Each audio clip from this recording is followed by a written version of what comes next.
Hello everyone, this is Johannes. And this is Sonoma. And you are watching Board Gaming Ramblings. And today we are taking a look at Splendor Duel. This is a new game from Space Cowboys and designers Marc, André and Bruno Cathala. It's a two-player game that plays in about 30 minutes. So a new Splendor game in the Duel version. We already have other two-player games from Bruno Cathala. Bruno Cathala is gonna jump into and make two-player versions of other games. Yeah, mostly known, well known for doing he's well known for doing many different games, but for two-player versions, mostly well known for doing the Seven Wonders Duel. Yes. And now we have a Splendor Duel. So we have played the game and now we're going to talk about it. That is the new thing we say here on the channel. Yay! We have played a game and now we're going to talk about it. So continuing on with the Spiel games. Yes. Because this is a two-player game, so it was easy to get it played quite a few times and be ready for the review. If you want to watch more videos of us explaining games that we have played, and actually say what we think about them as well. Yes, you can do so by clicking the subscribe button below and also click the bell button to get notifications. The notifications. We are better at games than we are at words. Talking. Words are not That's why we have a review channel here on YouTube. Yeah, but we know most of the words, but not all the words all of the time. So we are going to go into this pretending to know that you know how to play Splendor. Yes. Because Splendor and Splendor Duel is mostly the same thing. With some changes, of course, that we are going to talk about in this video, because we have played it. We are going to just briefly do an overview. What you're going to do is that you are going to collect these gems, and you're going to spend the gems buying cards. The cards then they have colors which are the same colors as the gems, and when you have the card, you're going to then get a discount on buying a new card that needs the same color. So you're building up a portfolio of these, and it's basically like Seven Wonders Duel is. It's a race with different win conditions. You're racing to get points or different other things we're going to talk about later. And the player at the end of the round, or end of your turn, if you have one of the three win conditions, you just win and the game ends. So that is a very brief thing. If you don't know anything, I know the Game Boy Geek has a overview video as well and some first impressions. You can go and check out his video if you want a more detailed thing about the thing. The artwork and components for this game looks beautiful, I think. Both the gems are nice qualities, like the poker chips that you have in the original Splendor, but it's a little smaller. Tiny. I like the insert for this box. It's pretty small, not very much components, but I think it fits well in this. I like the box size. Yes. Love it. Small boxes. Nice. Fits very nicely into my Essen suitcase. But also the artwork and on the cards where you see the actual jewelry being made is I think is beautiful. It's really nice to look at. Yeah, everything looks good. You even have these two new scrolls, which is the privilege that we're going to talk about later. That's like a teaser, so if you don't stop it now, you will hear more about scrolls later in the video.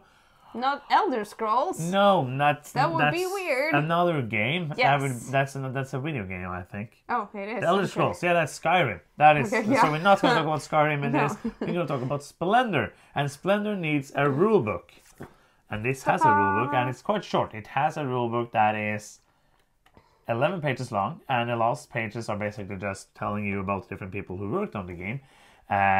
It's a simple game. But it could be a horrible rulebook, could make it hard to read, but Space Cowboys, they make good rulebooks, and this is a good rulebook, really making it simple to jump in, explanations, examples, and it has a nice play rate on the back. Yay, It doesn't have a play rate for both people, but this game, it's a two-player game, so if you want to, you can just place this between the players, and you have basically, and this is, if you need to relearn the game, this is basically almost all of the rules at the back of it. Nice. So I think, thumbs up for the rulebook, thumbs up for the art. Player count is pretty short. Two players. And we spent, 30 minutes on it, approximately. I think it was 25 and 35, somewhere between 25 and 35 for the games that we played. Yeah, nice. That's all gameplay. Yeah. That is kind of what people want to hear, is it fun? All those things. Let's just briefly talk about a couple of changes. The biggest one is the board that you magically will see on your screen now. Yes. Do. Because in original Splendor, it was the Spender. I like that. Spender. It's like you're spending things, so it's all. It should be called Spender Splendor.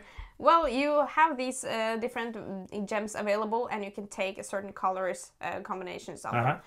But in this game, all of the gems are laid out on a grid, as you will see, and you have to take up to 3 gems. Yeah. And you can take them like orthogonally or diagonally. Thank you. So adjacent to each other. And if there's a gap, you can't take like things that aren't like directly adjacent to each other. You can also take a gold, like one of them, and you get to reserve a card like in original. You can't take gold, like drafting yes, them. You can't take them in any other way, but you can take 1 gold and reserve a card as you can in the original Splendor game. Yeah, so that is like the main things you can do on your turn. You can also then buy the card, which is the same rules, like exactly the same rules as in Splendor.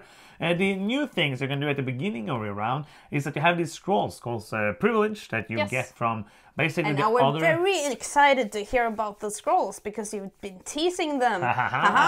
You basically get them when the other player does something that's good for them.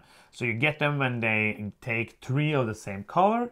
You get them if they take both of the pearls, because there's only 2 pearls, and pearls is a new resource that you need for quite a few of the cards. Yeah. And then you also get it when somebody chooses to refill the board, because that's the other thing. On your turn, you can use a privilege. I'm going to explain that soon. Teasing still, the little scroll. And then you can refill the board, and that basically gives the other player a scroll, and you take all the things that are in the bag, and you refill the board. And the board has a like kind of spiral where it starts in the middle and works its way out.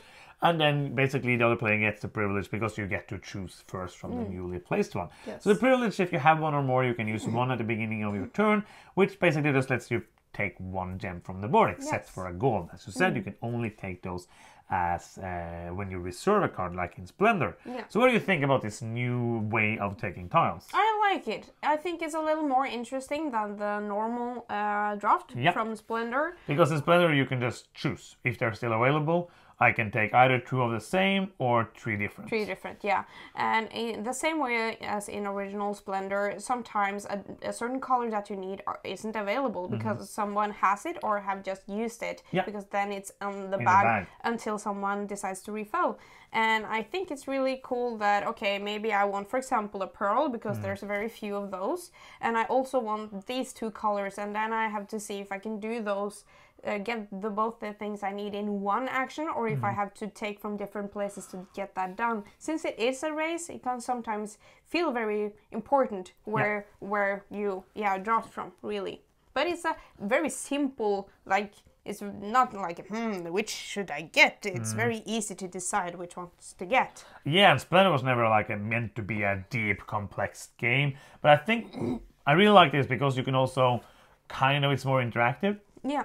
Because I can, if I have like, I know what I can do, I can look at you, I feel like you have these in the cards, maybe you're going for this one and you're that, I can try to break those up for you. That's kind of high level in this game. But I also like the fact that you said like, if it's not on the board, you can't get it.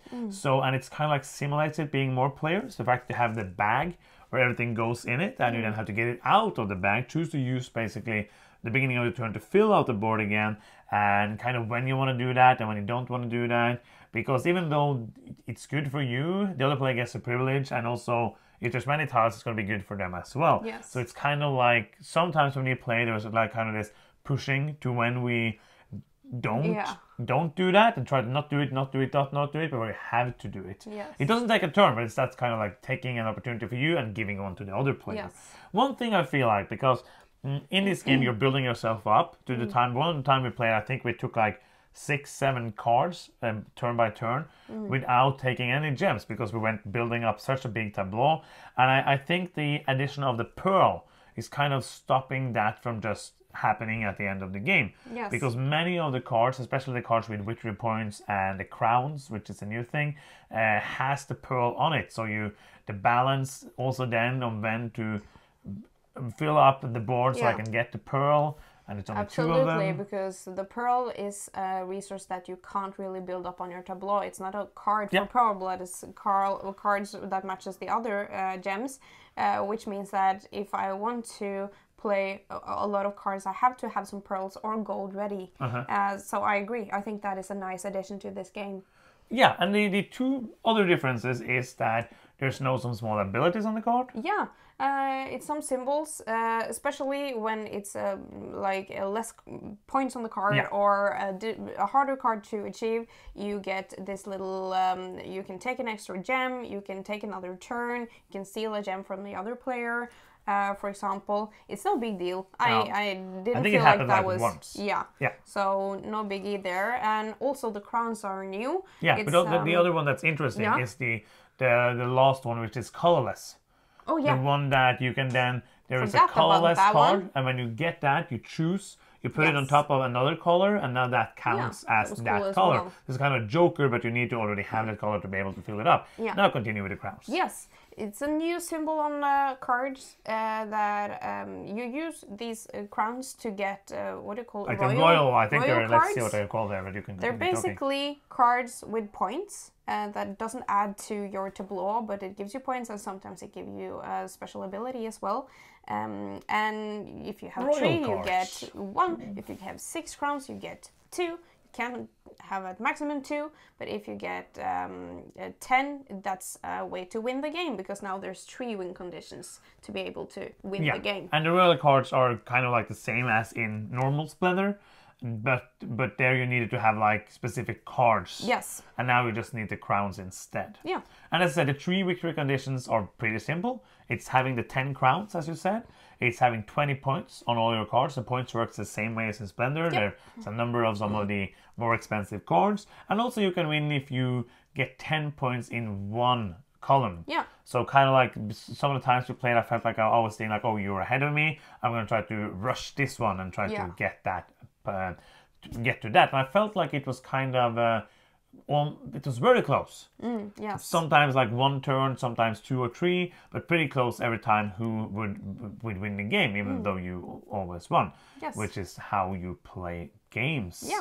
I think we've been through like all of the differences, and I think I enjoy most of the differences. I agree. So do you want to start with your Is It Fun and final thoughts? Yes, I think this is a good 2-player game.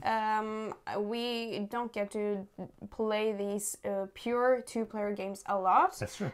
So when we play this kind of games, I think it's nice that it's a shorter, like after work game that doesn't melt our brain. I like this kind of wait, but I enjoyed Splendor. It isn't my favorite concept or my favorite game, but I think this is a very nice adaptation to 2-player versions.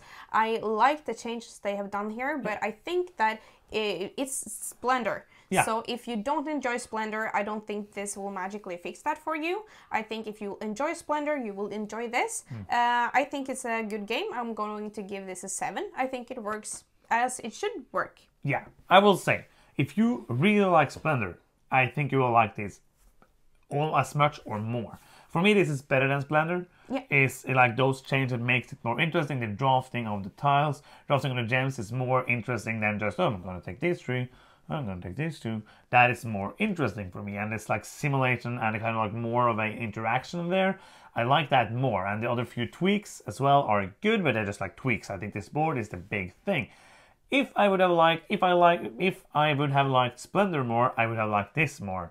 I think Splendor is a good game. I think for now I want to keep it because it's such a small 2-player game. It's a 30-minute game and we don't have that many of them. Yeah. And I think for me, I would rather play this than Splendor. We did end up calling Splendor. Yeah. It's also a 7 for me.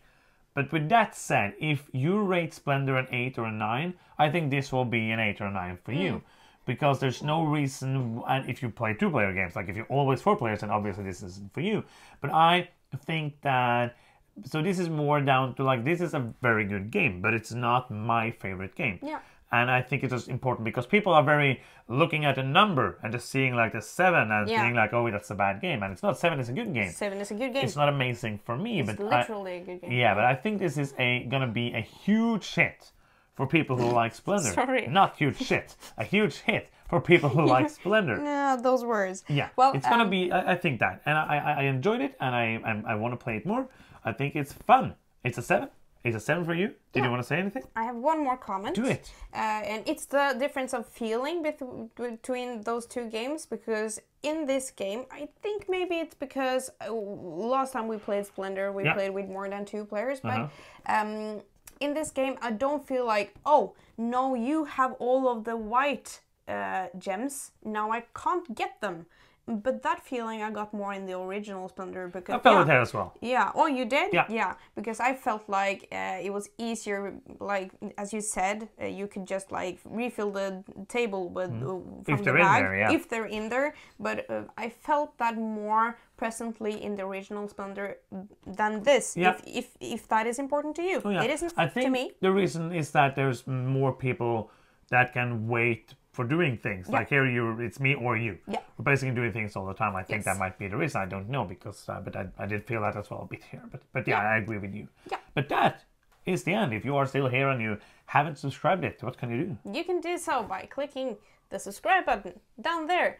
I used to say that it's fun and it's free, but some people have said that it isn't free because we get them to buy games. Yeah, but you don't have to buy a game because we tell you it's good. You have to decide for yourself. Funny. I agree. But anyways, it makes us happy like this. If you want to do something that's not free, you can. Go to patreon.com/boardgamingramblings and support us there.